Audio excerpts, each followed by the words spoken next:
우리 함께 이 시간에는 하나님의 말씀을 보도록 하겠습니다. 함께 하나님의 말씀 마태복음 18장 15절에서 18절 말씀 함께 읽도록 하겠습니다. 신약성경 30페이지 마태복음 18장 15절에서 18절까지 저와 여러분이 한 절씩 교독하도록 하겠습니다. 내 형제가 죄를 범하거든 가서 너와 그 사람과만 상대하여 권고하라. 만일 들으면 내가 내 형제를 얻은 것이요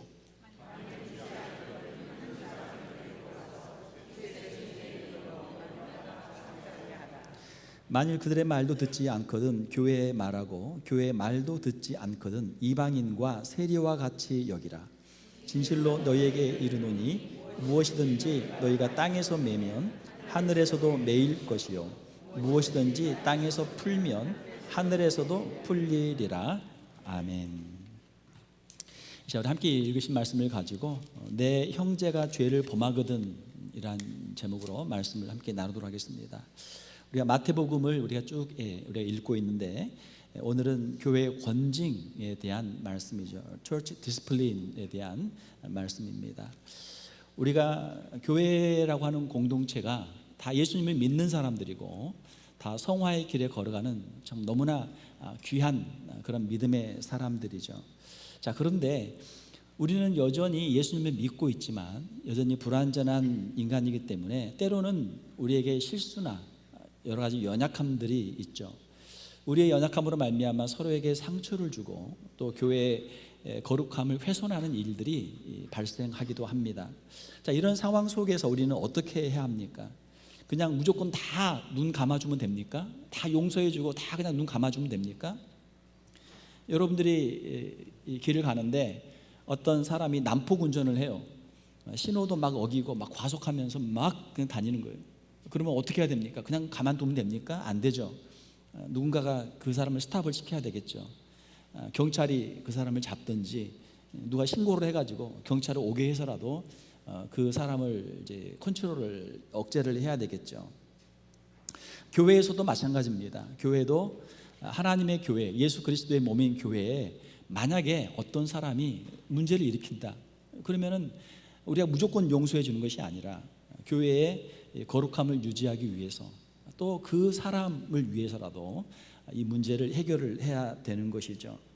오늘 우리가 읽은 마태복음 18장 15절에서 18절 말씀은 예수님께서, 사랑의 예수님께서, 은혜의 예수님께서 우리에게 주신 권징에 대한 그런 말씀입니다.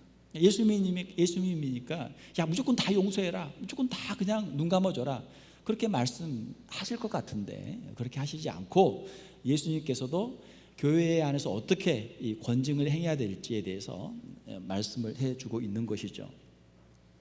우리가 권징이라고 하는 것, 디스플린이라고 하는 것은 특별히 교회에서 권징의 목적은 내가 억울한 일을 당했으니까 나의 억울함을 풀어야 되겠다, 뭐 원한을 갚아야 되겠다, 복수를 해야 되겠다, 아니면 저 사람이 나쁜 일을 했으니까 저 사람에게 반드시 벌을 줘서 저 사람을 혼내야 되겠다 라는 그런 것이 교회의 권징의 목적은 아니죠.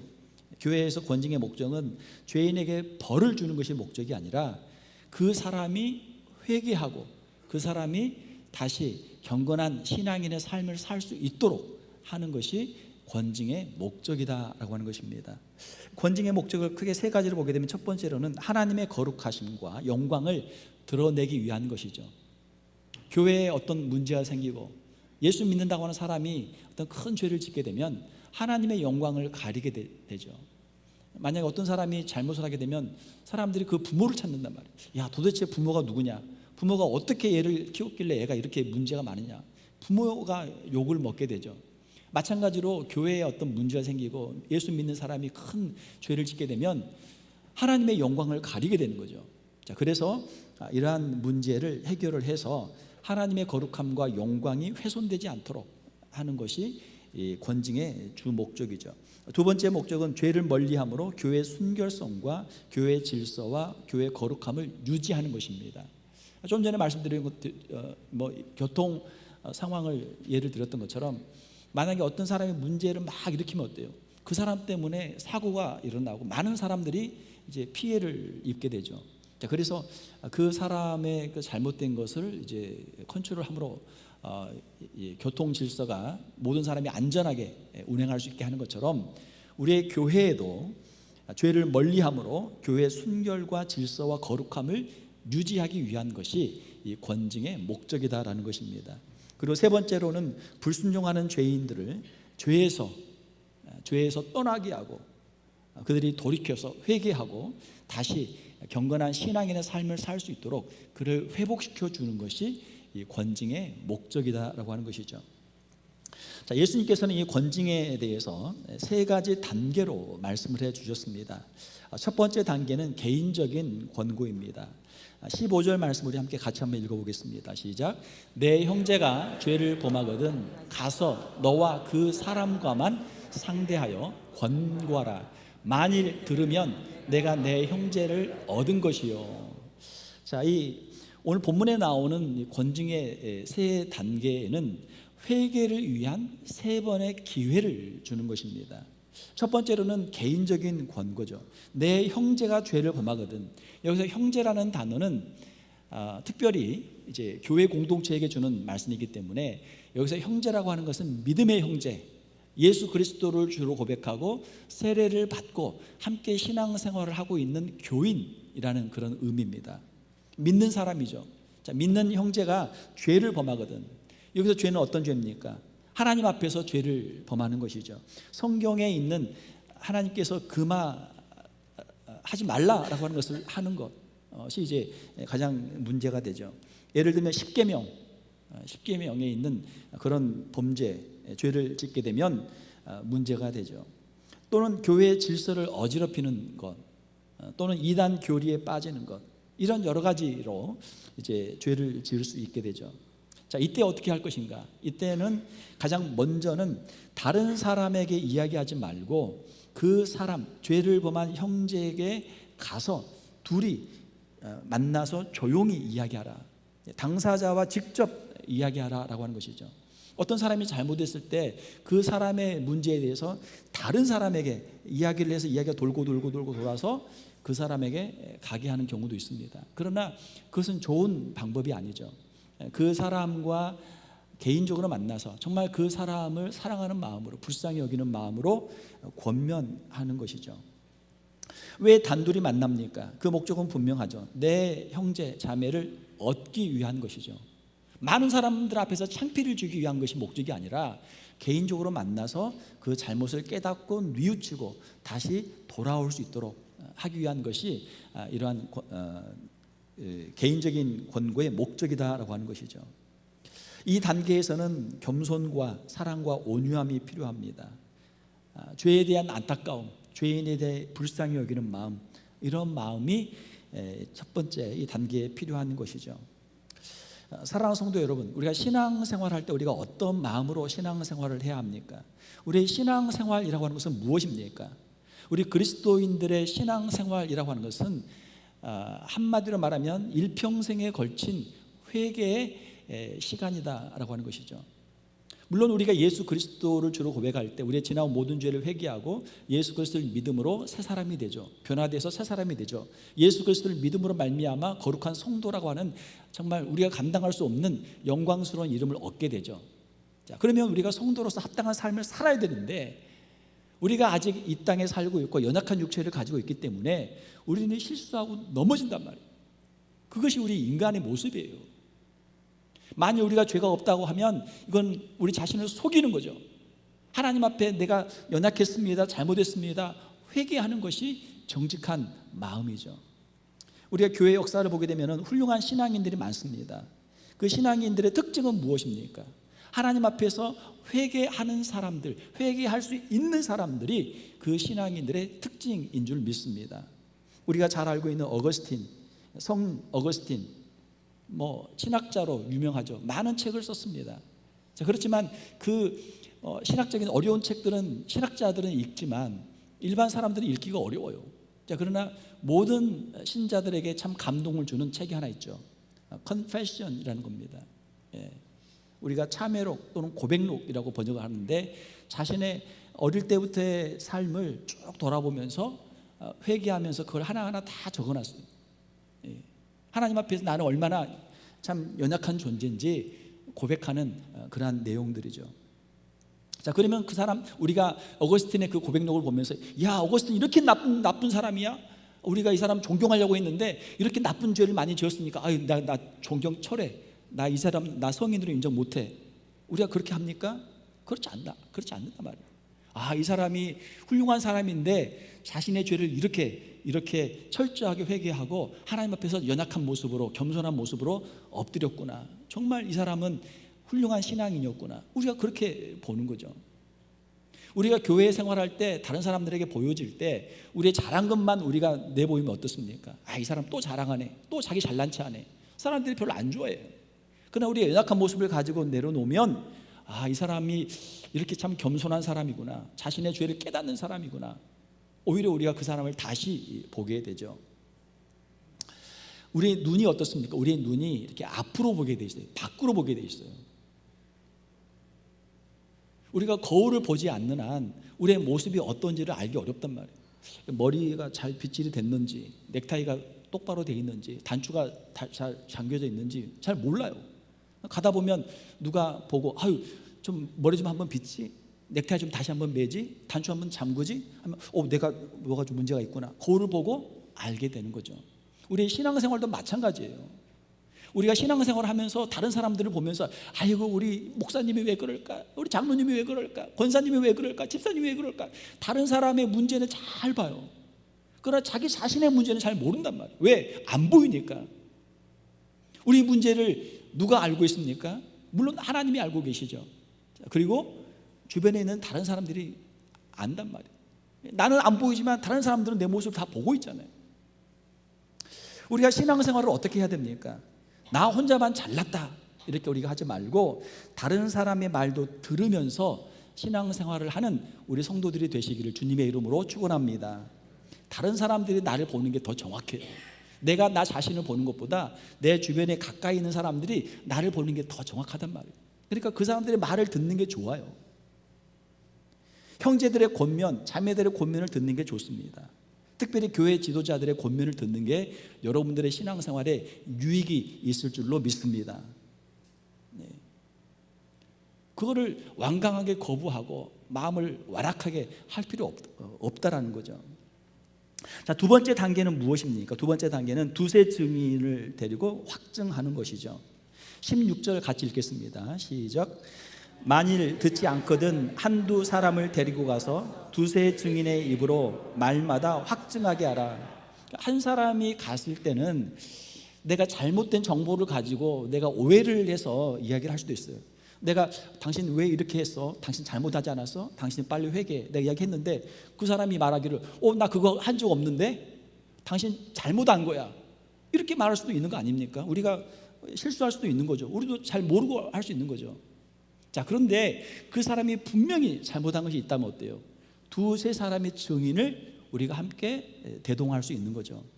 두세 사람의 증인이 있다는 것은 무엇입니까? 그 사람의 죄가, 잘못이 한 사람의 오해가 아니라는 거예요. 확실한 증거가 있고 객관적인 증거가 있다라고 하는 것이죠. 우리가 죄를 지을 때 처음에는 다른 사람이 모르게 죄를 지어요. 나 혼자만 숨어서 조용하게 죄를 짓는단 말이에요. 처음에는 양심의 가책이 있어요. 그러나 좀 계속 반복하다 보면 양심의 가책도 사라져. 그리고 부끄러움이 사라져요. 그러면 사람들 앞에서 그냥 죄를 짓는 거야. 공공연하게 죄를 짓는 거야. 그러면 여러 사람들이 그 죄를 목격하게 돼요. 자, 그때 사람들이 이야기를 하는 거죠. 왜 당신 이렇게 하느냐, 이거 잘못됐다 이야기하면 내가 잘못했구나, 부끄러움을 가지고 그걸 회개를 해야 되는데 그렇게 하지 않고 내가 뭘 잘못했는데 내가 뭘 잘못했는데 자기를 오히려 강변하는 그런 일들이 생기게 되죠. 자, 한 사람의 권고를 그가 듣지 않을 때 두세 증인의 입으로 말마다 확증하게 하라. 확실한 증거를 제시하라는 거죠. 범죄 사실에 확실한 증거를 제시하라. 그리고 한 사람의 권면으로 그가 회개하지 않을 때 두세 사람의 증인의 확증을 통해서 그가 회개하게 하라. 범죄한 형제가 자신의 죄를 더 심각하게 인지하고 회개할 수 있는 기회를 얻게 하라라는 것입니다. 여러 사람이 일관된 권고 앞에서 그 마음이 움직일 수 있는 거죠. 그러니까 한 사람 앞에서는 내가 어떻게 좀 모면하려고 했는데 여러 사람이 와서 이야기하면은 이게 좀 심각하구나, 쉽게 넘어갈 수 있는 문제가 아니구나, 내가 빨리 시인하고 이거를 내가 회개하고 고쳐야 되겠구나, 그런 마음을 가질 수 있는 거죠. 이 단계도 여전히 핵심은 죄인의 회개와 회복입니다. 그들이 이야기할 때 내가 잘못했습니다, 회개하고 용서를 구하면 그 사람의 잘못에 대해서 고칠 수 있도록 하고 그것을 우리가 용서해 줄 수 있는 거죠. 자, 세 번째 단계는 교회의 공식적 치리입니다. 만약에 둘째 단계에서도 형제가 권고를 듣지 않고 회개하지 않는다면 예수님은 마지막 단계로 나아가라라고 말씀하고 있죠. 17절 우리 같이 한번 읽어보겠습니다. 시작. 만일 그들의 말도 듣지 않거든 교회의 말하고 교회의 말도 듣지 않거든 이방인과 세리와 같이 여기라. 자, 두세 사람을 데리고 와서 확실한 증거를 갖고 이야기했는데도 회개를 하지 않는 거예요. 자, 그러면 이 문제를 공식적으로 교회에다가 이야기하라라고 하는 것이죠. 자, 여기에서 이제 교회 각 교단의 이제 정치 시스템에 따라서 다양한 형식이 있겠지만 우리 교회는 이제 장로교이기 때문에 우리 장로교회에서는 이제 당회가 이제 이 문제를 가지고 이제 치리를 하게 되어 있죠. 우리 교회를 보게 되면은 이제 우리가 사회를 보게 되면 입법, 사법, 행정 이 시스템들이 이렇게 나눠져 있죠. 자, 입법은 어디에서 합니까? 한국 같은 경우는 이제 국회에서 하는 거고 미국에서는 상원이나 하원에서 하겠죠. 사법은 어디에서 합니까? 법원에서 하는 거죠. 법원, 하급 법원부터 시작해서 미국 같은 경우는 이제 항소법원이 있고 대법원까지 해서 3심으로 해서 재판을 하게 되어 있죠. 우리 교회 이제 장로교 시스템에서는 당회에서 교회에 어떤 문제가 생겼을 때는 당회에서 이거를 치리하도록 되어 있어요. 당회에서 이제 법원의 역할을 하는 거죠.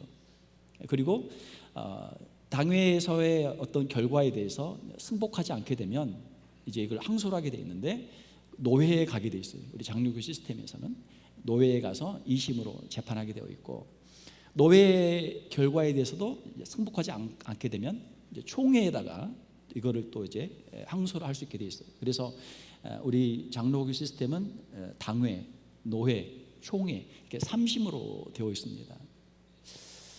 자, 아무튼 어떤 문제가 있고 그 문제를 개인적으로 또는 증인들을 가지고 같이 권면했는데 듣지 않을 때는 이제 교회의 공식적인 징계 절차를 밟도록 하는 것이죠. 교회는 죄를 범한 형제에게 마지막으로 회개할 기회를 주는 것입니다. 교회에 권위 있는 권면, 당회의 권면을 그가 듣고 죄를 돌이키면 그 형제를 우리가 얻는 거죠. 잘못했지만 회개하기 때문에 거기에 합당한 어느 정도의 벌을 받고 이제 그 책벌을 통해서 문제가 해결되고 교회의 멤버십을 계속해서 유지할 수 있는 거죠. 자, 그런데 만약 이 단계에서도 자신의 죄를 회개하지 않는다면 예수님께서 말씀하시기를 교회의 말도 듣지 않거든 이방인과 세리와 같이 여기라. 여기서 이방인과 세리라고 하는 것은 교인이 아닌 믿지 않는 사람이라는 그런 의미예요. 우리가 처음에 교인 등록을 할 때 또 우리가 교회에서 임직을 받을 때 우리가 항상 선서하는 내용들이 있죠. 그것은 무엇입니까? 형제에게 복종하겠다. 형제에게 복종하겠다라는 그런 선서를 해요. 그 말은 무슨 말이냐면 하나님이 주신 권위를 가지고 형제들이, 믿음의 형제들이 나에게 어떤 이야기를 할 때 내가 그 권면을 따르겠다, 겸손한 마음으로 따르겠다라는 그런 의미가 들어 있습니다. 그런데 이러한 서약을 자신이 어기고 형제들의 권면과 특별히 교회의 권위 있는 그런 권면을 따르지 않게 되면 이 사람은 믿지 않는 사람이다, 이 사람은 예수 믿는 사람 아니다, 그렇게 하라는 것이죠. 우리 교회가 속해 있는 우리 PCA 교단의 북 오브 처치 오더라고 하는 교회 그 법을 보게 되면 거기에 30장에 보게 되면은 당회에서 행하는 책벌, 벌의 5가지가 있습니다. 첫 번째로는 죄를 범한 사람에게 공식적으로 책망하는 견책, 어드머니션이라고 하죠. 가장 낮은 단계의 책벌입니다. 그냥 말로만 이 사람이 잘못했으니까 이 사람이 그거에 대해서 회개해야 된다라는 그런 단순한 책망이죠. 두 번째로는 일시적으로 성례에 참여하지 못하게 하는 수찬 정리입니다. Suspension from the sacrament. 성례에 참여를 못하게 해요. 왜? 예수님의 이 성찬을 받기에는 지금 이 사람이 문제가 많기 때문에 자신의 죄를 충분히 회개한 후에 이 성찬에 참여할 수 있다. 이게 이제 수찬 정지입니다. 세 번째로는 그 사람이 어떤 직분을 가지고 있다면 그 직분을 정지시키는 정직이요. Suspension from office. 목사든 장로든 권사든 집사든 교회에서 어떤 직분을 받았는데 이 사람이 지금 심각한 문제가 있기 때문에 이 직분을 감당할 만한 지금 상황이 아니다. 그래서 이거를 이제 일시적으로 그거를 이제 중지를 시키는 거죠. 정직이죠. 네 번째로는 직분자를 그 직위에서 파면시키는 면직입니다. Deposition from office. 이 정직은 잠깐 그거를 스탑을 했다가 나중에 해버리 되면 다시 그 직을 다시 회복하게 돼요. 그러나 면직은 그것을 완전히 그 직을 박탈하기 때문에 만약에 다시 목사가 되거나 장로가 되거나 권사가 되거나 집사가 되려면 다시 처음부터 다시 시작해야 돼요. 처음부터 다시 오랜 시간을 통해서 모든 또 투표 과정이나 이런 것들을 통해서 다시 임직을 받아야 돼요. 이게 면직이에요. 마지막 다섯 번째로는 출교입니다. Excommunication. 오늘 본문에 나와 있는 말씀이죠. 교회의 말도 듣지 않거든 이방인과 세리와 같이 여기라. 이 사람은 믿는 사람 아니다. 이 사람은 더 이상 교인이 아니다. 그 멤버십을 이제 박탈을 시키는 거죠. 그러니까 출교는 이제 마지막 책벌인데 가장 심한 책벌인데 출교는 언제 합니까? 출교는 심한 범죄를 지었을 때, 예수 믿는 사람으로는 도저히 할 수 없는 죄를 지었을 때, 또는 이단의 경우 주님의 복음과는 다른 잘못된 이단 사상에 빠져서 아무리 권면해도 돌이키지 않고 계속해서 그 잘못된 길로 가게 되면 이 사람은 우리와 똑같은 신앙을 가진 사람이 아니다. 이단의 경우는 이제 출교를 시키는 거죠. 또한 잘못한 사람이 스스로 회개하고 개선할 의향이 없고 당회의 이러한 질의 과정을 따르지 않고 완고히 불순종할 때, 그때 이제 마지막 그 단계가 이제 출교라고 하는 것이죠. 주님은 교회의 합법적인 지도자들에게 메고 푸는 권세를 주셨습니다. 18절에 보게 되면 진실로 너희에게 이르노니 무엇이든지 너희가 땅에서 매면 하늘에서도 매일 것이요 무엇이든지 땅에서 풀면 하늘에서도 풀리리라. 땅에서 맨다라고 하는 것은 이 사람이 잘못한 것에 대해서 죄에 대한 책벌을 선고하는 것을 말하죠. 푼다라고 하는 것은 묶었던 것을 풀어주는 거죠. 이 사람이 충분한 회개를 했고 어느 정도 시간이 지났기 때문에 이제는 그를 다시 함께 신앙생활을 하면서 또 그의 어떤 직분을 감당할 수 있도록 용서해 주는 것을 이제 푼다라고 하는 것이죠. 주님은 이 말씀을 통해서 우리 교회에 주신 합법적인 권세, 매고 푸는 권세를 말씀하고 있죠.